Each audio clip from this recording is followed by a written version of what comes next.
Valvoline Halftime 96. Brought to you by Valvoline, the #1 choice of America's top mechanics. People who know use Valvoline. From our New York studios, John Saunders and Todd Blackledge. Utah has the lead over Stanford at halftime, 14-0, which has to please the coaches because Utah coming off that loss they suffered against Utah State. I think Ron McBride got his message across to his team. He was very disappointed last week that his team didn't play with much emotion or effort. They certainly have done that today. They've really taken the game to Stanford. I'm a little bit surprised. I expect to see Stanford play a lot better in the second half. Nothing for Stanford in the first half. Right now, let's get to the scores and highlights. We begin with Nebraska, looking to make it 3 consecutive years as the national champions. Looking for that three-peat. It's never been done. Gus Ornstein comes in at quarterback, and he's picked off by Mike Minter. This was really one of the stories of the day. The defense doing a terrific job for Nebraska. Defense has great speed. They're aggressive. They're physical. They scored 2 touchdowns on the day. Special teams also kicked in with a touchdown on a Mike Fullman punt return. Nebraska looked awful good out of the gate. Grant Wistrom also had that 9-yard touchdown interception you alluded to. Scott Frost in his debut, 5 of 12 for 74 yards passing and a touchdown. He also ran for a touchdown, 58 yards on the ground. UCLA against Tennessee. Bjorn Merton has a field goal. It's now 3-0. UCLA with the lead. Florida State facing Duke in the ACC. Chief Osceola is fired up and ready to go, and Thad Busby takes over a quarterback this year. He spots Andre Cooper here. Well, he's got 2 great receivers to throw to, an Andre Cooper and E.G. Green, both 1,000-yard guys from a year ago, and Warwick Dunn, not too bad of a weapon to have in the backfield as well. Florida State had 54 points at halftime last year when they played Duke, so Duke's getting it closer. 44-7 is the final here. Thad Busby with 2 touchdown passes. Warwick Dunn, 70 yards on the ground and a touchdown. Florida facing Georgia Southern, and Florida's defense, what a terrific job they have done. 5 defensive touchdowns this year. They had 1 all of last year. Well, Bob Stoops, the new defensive coordinator, hired away from Kansas State, has proven to be a great find for Steve Spurrier so far. Danny Werfel completed 15 of 16 for 267 yards and 2 touchdowns. Not bad efficiency rating. No, but he's probably worried about that one that he didn't make. Wonder why he didn't complete that one. What went wrong? It had to be the receiver's fault. Well, Penn State against Louisville, and they were happy in Happy Valley. And when you got Curtis Enos in your backfield, you have reason to be happy. He had over 200 yards in the opener against USC. He was hot again today, 4 yards in that one. And Wally Richardson looked a little sharper today. A little bit better. He's got a little bit of a groin injury that he hurt in the USC game, but he will continue to get better. He's going to be a real good leader for that team. Curtis Enos, physical back on a wet field like that. It's good to have a player like Enos. 104 yards for Enos, and Aaron Harris had that touchdown reception. New Mexico State taking on Texas. Chad Salisbury's pass is deflected by Vince Tuana'u and intercepted by Gray Mosier down to the 2. And then Priest Holmes takes it in from a yard out. Then for Texas, Ricky Williams, 32 yards on this touchdown run as he takes a little handoff and cuts it back to the left, takes it in, and Texas opening up a 21-7 lead. This is a team a lot of people haven't talked about this year, but you like their chances perhaps to win a national championship, perhaps. Well, I really like their offensive skill power. James Brown, the quarterback, Sean Mitchell, and Ricky Williams, the 2 running backs. They call them the BMW offense, and when they get rolling, they're hard to stop. James Brown has a touchdown pass in the game as well. North Carolina facing Syracuse. This one a marquee matchup. Paul Pasqualoni watched his team fall behind early. Maurice McGregor from a yard out. North Carolina takes a 7-0 lead. And then Chris Keldorf, 3 yards to Nay Brown, 17-0. The Orangemen fell behind. They're starting to fight back. Donovan McNabb with a 5-yard touchdown pass in this one. And North Carolina really has had the advantage of having played 1 game already this season. That's been the big key for them. They have 1 game under their belt. Chris Keldorf has 1 game under their belt.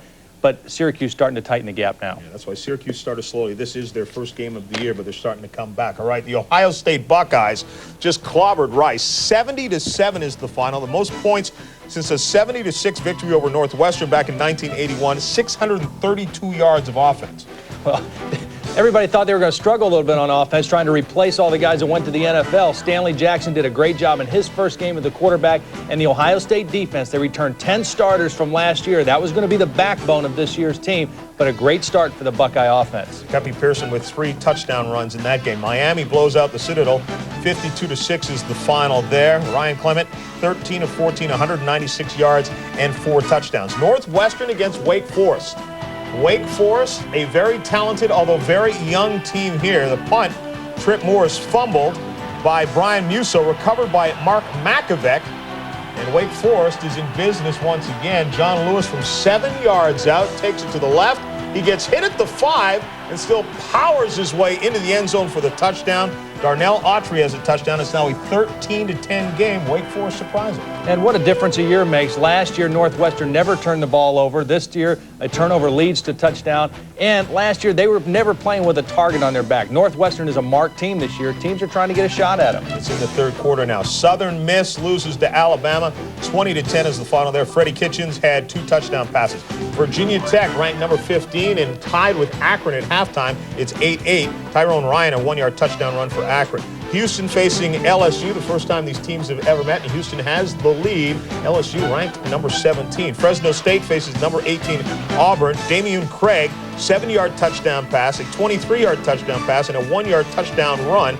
Damian Craig is a guy we're going to hear a lot about this year. Yeah, very talented quarterback. The new Auburn defensive coordinator, Bill Oliver, came over from Alabama, got the shutout last week, working on another one this week. USC faced Illinois today, and this one was all USC. Brad Otten, 84 yards, hooking up with Chris Miller. He's Keyshawn Johnson's cousin, coming in for the guy who was the number 1 draft pick. USC on top early, 7-3. And then Matt Koffler, who's the backup quarterback, watch this, from his own end zone, just airs it out. R.J. Soward hauls it in on the run, never has to break stride. It's an easy touchdown. USC up 48-3, and they roll. 55-3 is the final in this one. Brad Otten with a good day, 12 of 18, 301 yards and 2 touchdowns. And John Robinson talked about his very young team.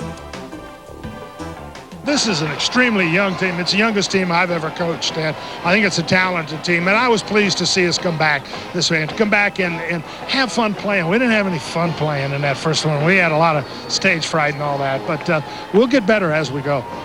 They had to have fun in this one. An easy victory. More of Valvoline Halftime 96 right after this.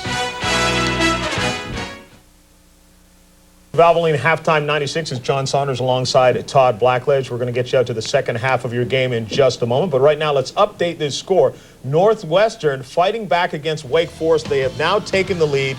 Darnell Autry with his 2nd touchdown run of the game. Northwestern on top, 17-13 against Wake Forest. Let's continue with the scores and highlights. Indiana State facing Kansas State, 10-0. Ryan Goldsby with a 15-yard touchdown run there. Arizona fought back against Iowa, but they couldn't get it done, turned it over too many times. Yeah, a couple turnovers right at the end of the first half led to 2 Iowa touchdowns, and that was all they needed. Cedric Shaw, 23 carries, 115 yards, and a touchdown. Central Michigan and Virginia, 34-14 at halftime. Tiki Barber has 2 touchdown runs, 18 yards and 19 yards. Wyoming facing Iowa State. Troy Davis and Darren Davis, the brothers, sitting on the bench there. And Troy Davis is the man you go to. 1 yard for this touchdown run. Troy Davis picking up where he left off last season. Yeah, had a great year, over 2,000 yards last year. Looking for a nice setup now if they can get through this one, playing Iowa next week. Battle for state supremacy. 21-10 is the